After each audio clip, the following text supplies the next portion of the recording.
Hi friends, welcome back to my channel. If you're new, my name's Amanda. So in today's video, I've got some great Easter side dish recipes for y'all. These are all Cracker Barrel Copycat recipes, so I'm really excited to share them with y'all because I just think Cracker Barrel is a yummy restaurant. This video is also really special because it's in part of a collaboration hosted by Sammy at Managing the Maze and then Valerie Hargett. Those are two of my good friends over here on YouTube. Those ladies are so sweet. I know if you haven't checked out their channels, you'll absolutely love them.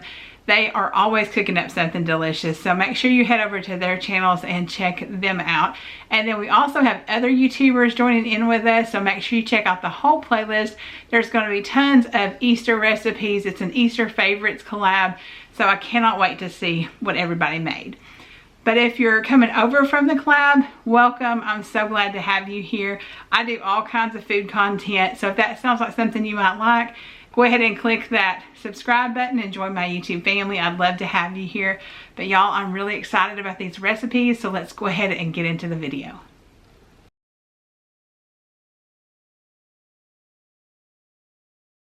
So I don't know about y'all, but the Hashbrown Casserole from Cracker Barrel is so good. It is one of my favorites. That and the dumplings both. Y'all let me know down in the comments below, like what's your favorite Cracker Barrel side dish or even main dish, whatever you like at Cracker Barrel, if you have one anyways. Because I know they're not everywhere. But we've just got some sour cream, cream of chicken, some melted butter going in here. We're also going to add in some fresh shredded cheese. I use Colby this time. I use just kind of whatever I have on hand typically, but I did want to try Colby in this because I don't think I've ever made it with Colby, and I do feel like Cracker Barrel uses that cheese a lot. So, and then I've got some pepper and onion powder. You can actually put onions in here, which, you know, I'm not sure that I've noticed onions in Cracker Barrels. I can't remember, but they might be really fine. But however, you know, you want to do it, it's fine. And then you just want to thaw your hash browns in the refrigerator overnight or in the microwave or something like that. You just want them to be like where they can mix in with this mixture really well. And then as soon as we get that combined, we're going to go ahead and put it in our baking dish. You can grease it if you want to, like with some cooking spray. I just don't usually do that. But we're going to bake this for at 350 degrees for about an hour. And this is delicious for a side dish, whether that be for lunch, dinner, or even breakfast, because this makes a great breakfast thing too. Like serve this with some scrambled eggs or fried eggs or whatever things you want to have for breakfast. It's delicious. So, you know, any time of day, whichever meal you want to make it for, it's really delicious. And so it'll be the perfect Easter side dish. Now here it is, all warm, gooey, yummy from the oven. And I wish I had a piece right now because this stuff is so good. It's completely addicting.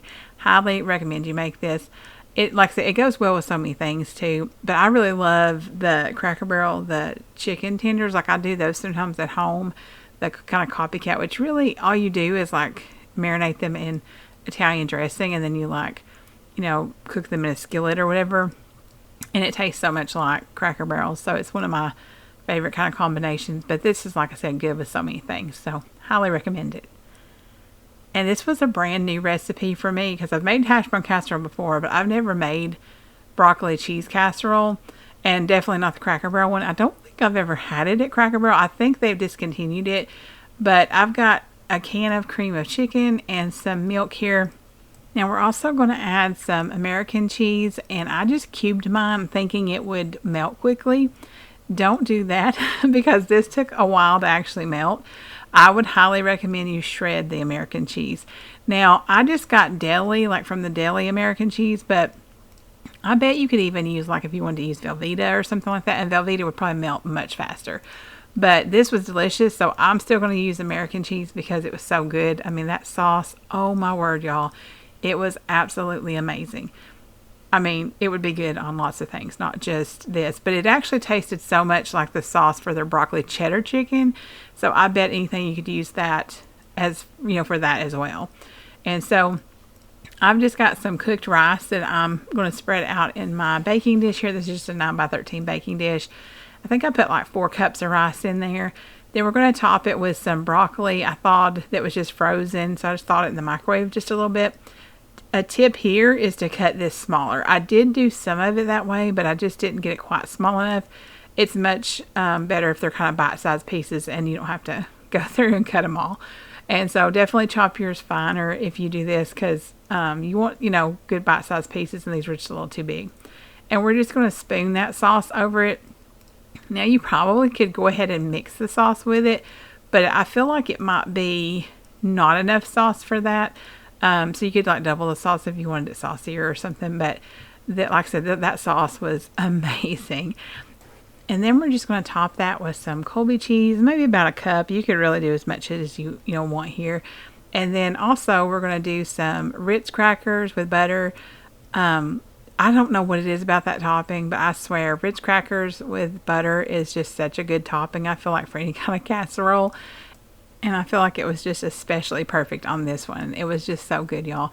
But this is just a sleeve of the Ritz crackers with, I think it was like a half a stick of butter melted. And then we're just going to put that on top and bake this. I always do find that casseroles like this with any kind of topping taste the best fresh, because that topping really still has that crispiness and everything. When you save it overnight, it's, you probably could maybe re-crisp it up a little bit in the oven, especially if you did it maybe under the broiler or something. But I do feel like it's best the night of. But now this was still delicious leftovers, and actually we had just like one portion left. That's all we had left. It was that good. You've got to make this, because I can't get over how delicious it was. And I used actually the brown rice on the bottom, so I feel like that added maybe a little, between that and the broccoli, let's just call it healthy-ish, I guess you could say. I know the sauce and the crackers probably, kind of cancel that out, but y'all, it is so good, and it would be perfect for Easter dinner. I mean, it just be great, because, you have, I think anything kind of casserole like that is just handy, because it does feed quite a few people. Now we're going to make some homemade macaroni and cheese.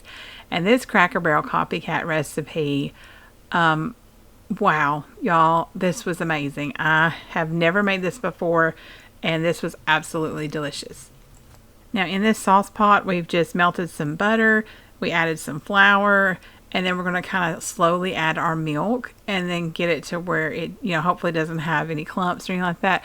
This sauce actually turned out fairly smooth. Sometimes they don't. I feel like it's hard to get the sauce real smooth sometimes with homemade macaroni and cheese. But I think I've heard that evaporated milk can be really good at keeping it smooth. I need to try that sometime too. And then I've got some Colby Jack cheese here that I'm just slowly adding to this, melting it, getting it all good and melted. And then we're going to have our macaroni that we're going to add to it.